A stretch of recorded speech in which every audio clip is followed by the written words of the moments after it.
Finally, the show you've all been waiting for. Professor Tim Noakes is here. Professor Tim Noakes is a respected South African sports scientist who's been championing a high-fat, moderate protein diet as an effective solution to pre-diabetes, a lifestyle disease he himself was diagnosed with a few years ago. The new eating plan he embarked on, which entails eating protein and a high-fat food and avoiding carbs. Noakes is incredibly pragmatic and charismatic to boot, and it's hard not to be swayed by what he has to say in his new book, The Real Meal Revolution. He's quick to add though that the eating plan he's championing is not a short-term diet or a quick fix for that matter.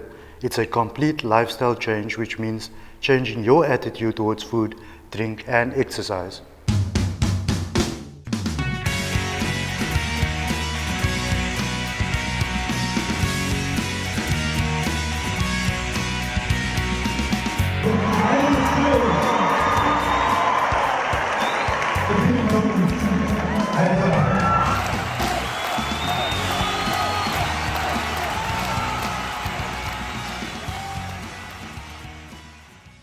Professor, welcome to the program. Thanks, Faizal. Now, I've had numerous requests over the last months to have you on the show. There's many people walking all over the continent that is amazed by some of the work that you do, and there's those that don't agree with what you do. Sure. Where did it all start? Well, personally, I started running many years ago, and I took in the old idea that you must eat lots of carbohydrates.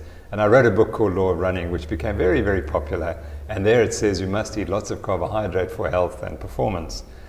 And 4 years ago, I suddenly realized that that was not the case. By chance, I discovered that there was a whole body of evidence showing that low carbohydrate diets were particularly healthy for people like myself who are insulin resistant. I changed and my life changed completely. I basically went back 20 years in terms of my health and my physical ability and my running ability. I went back to 40, from 60 to 40. And then I started reading, and I didn't say much for about a year or two. And then we wrote this book, and then it became public knowledge that I'd changed. And I then had to defend myself. And I'm very happy now that I've read all the literature, and it's very clear that we're onto something. There's a world out here that's looking at Professor Tim Noakes and your research and what you are doing.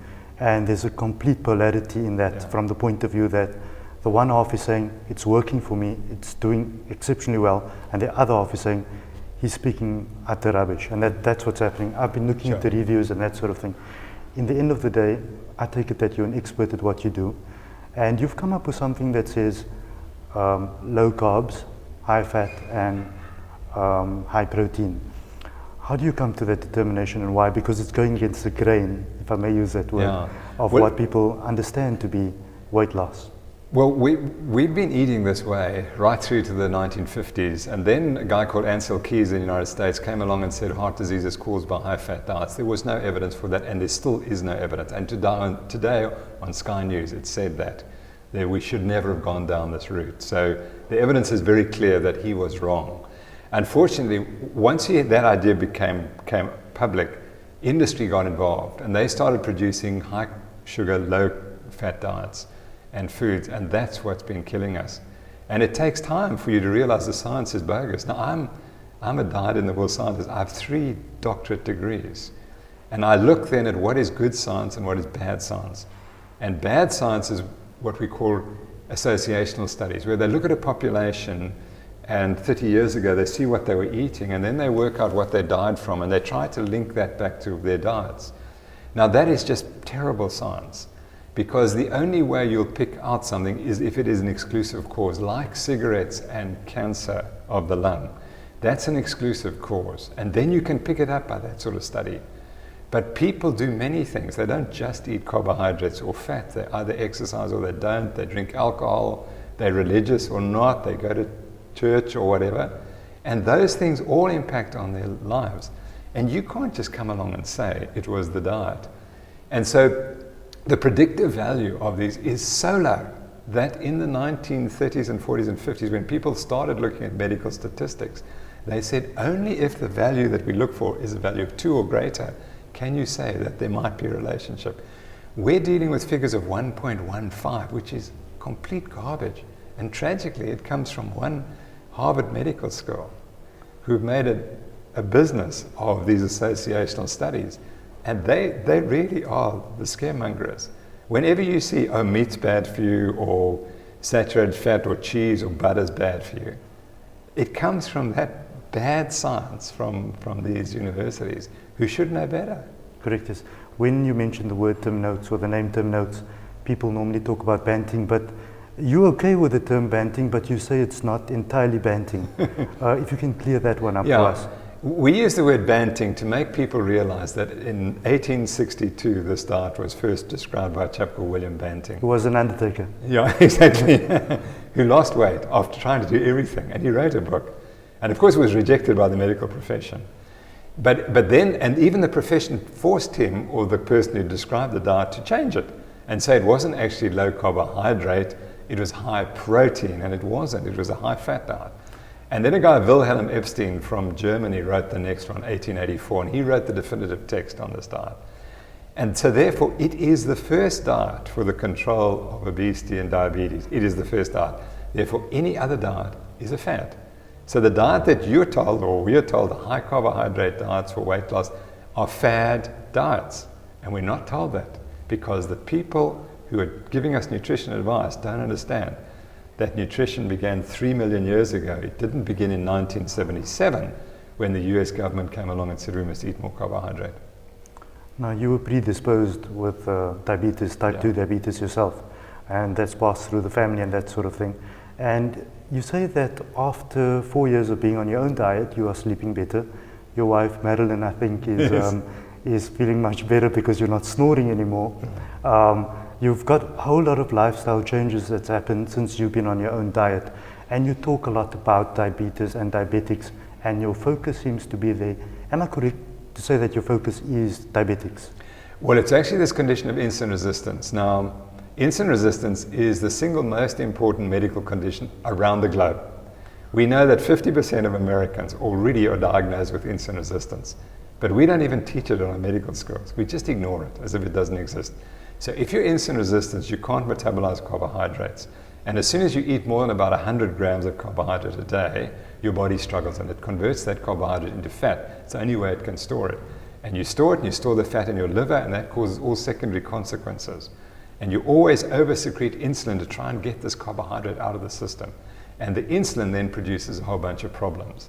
So it's that combination of the insulin resistance and excessive insulin production that then causes a range of diseases.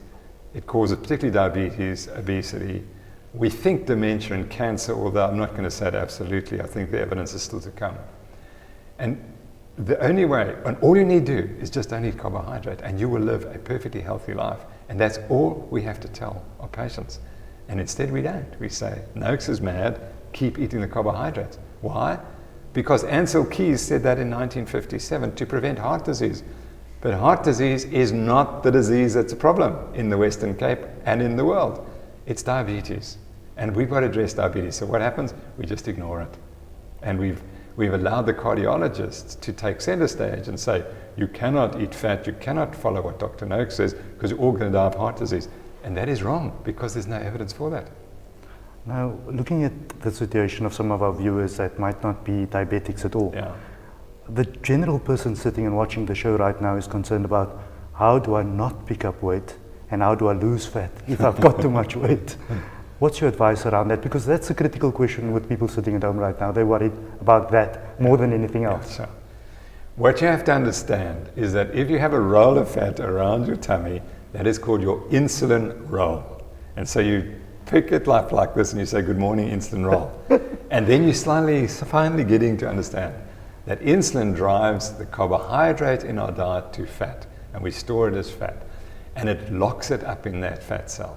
And as long as you're eating carbohydrate, your insulin levels are always high, and they take the carbohydrate from your diet and just deposit it as fat, and you can't burn it. And that's the key. So as long as you understand insulin is the fat building hormone.